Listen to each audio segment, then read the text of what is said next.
ever since the pandemic started, I've really started to realize who is, on my side through all of this. And, it's just been, if anything, revealing to me.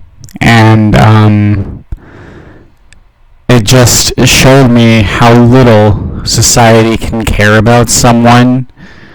And in a way, I think that's a healthy thing to understand because, no one's going to hold your hand through all of life, and only you can lead yourself through the madness as it continues to get worse every single day.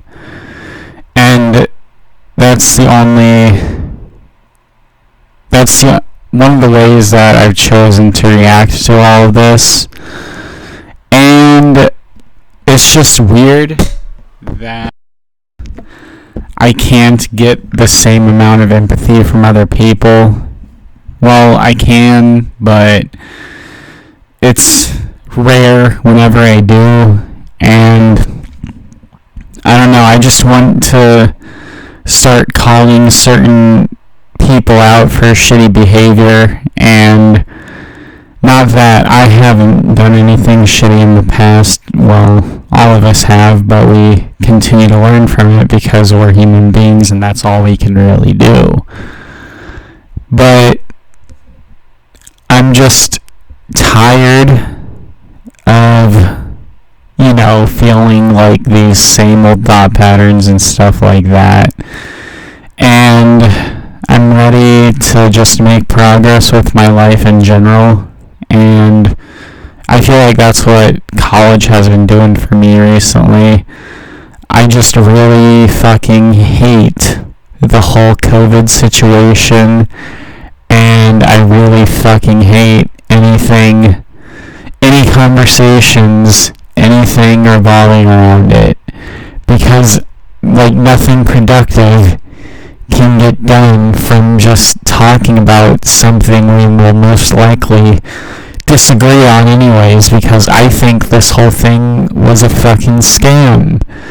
And this whole thing was just a fucking monkey wrench for 2 fucking years of our lives, and no one gives a fuck. No one wants to talk about the elephant in the room, which is obviously the fact that the government failed at protecting us, and no one wants to hold anyone accountable because everyone's a pussy. And if no one was a pussy, then we could finally get shit done. But since everyone's a pussy, we have to come to terms with the fact that the way we're protesting isn't getting shit done. And we might have to, I know nothing about protesting, but from what I've seen so far, the media just wants a negative reaction from the protests. So you'll have to protest in a way to avoid all of that, which, it can be civil disobedience, which I don't really understand all that well, but I know it's a popular method to use to avoid all of that nonsense. But what do I know?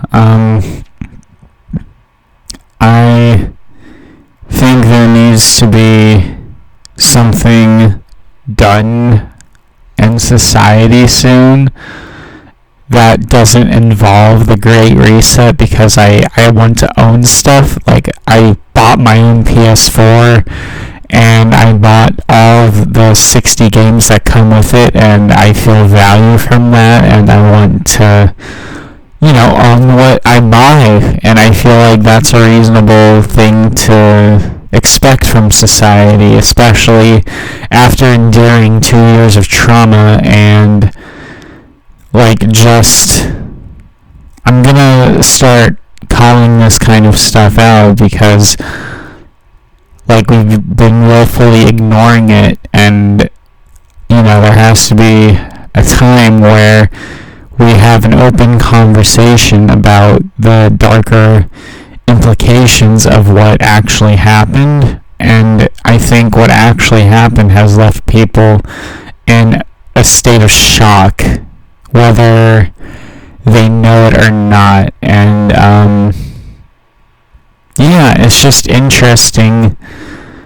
Like, the apathy is interesting to observe, but I don't want to be part of any of that fucking nonsense, because I know I'm at a different frequency now. And I don't know, I've just been trying to embrace the weirder side of my beliefs recently, because you only live once, and I just feel like I have to go a little bit harder on society now, because just how dumb everyone is. Like, why? I don't want to, like, it's like, why does anyone do anything nowadays? You know? It's like, I ponder on the pointlessness a lot, because I know that a lot of stuff does seem inherently pointless, but, like, that's why I haven't really dated anyone, and I don't really plan to. And I don't know, life is weird. Life is weird because most of the time we don't really know what's happening in the moment, but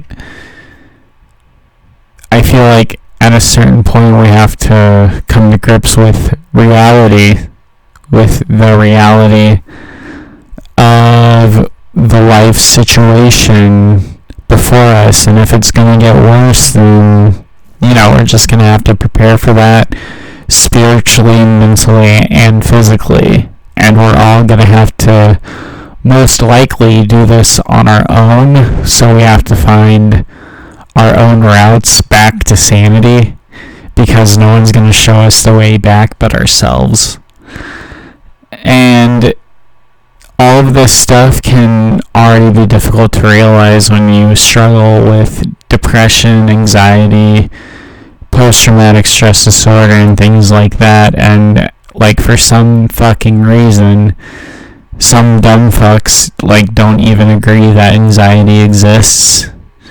Like, they don't even know the nervousness that comes with having a panic attack. It's like people forgot how to feel, and I expect less and less of humanity every single day of my existence. And no matter how much it hurts me, I know I can't let my guard down that much, because if I do, then I am the only one that's going to end up getting hurt from that. And there's just a lot, like, it's just a lot of emotional nonsense at the end of the day, TBH. And I hate dealing with emotions for the most part, because, like, I've never really been good at facing those things. I've always tended to, like, shove everything like anger and resentment down, because I just know there isn't a point in living with that ugliness, I guess, because, like, once you reach a certain point of maturity, you want to explore forgiveness, I think. And I think that's a very important thing that all of us should learn throughout life. And we learn forgiveness throughout different phases of our life, it seems, and we learn the depths of the opposite of forgiveness, which is like the separation of a bond that you have with someone.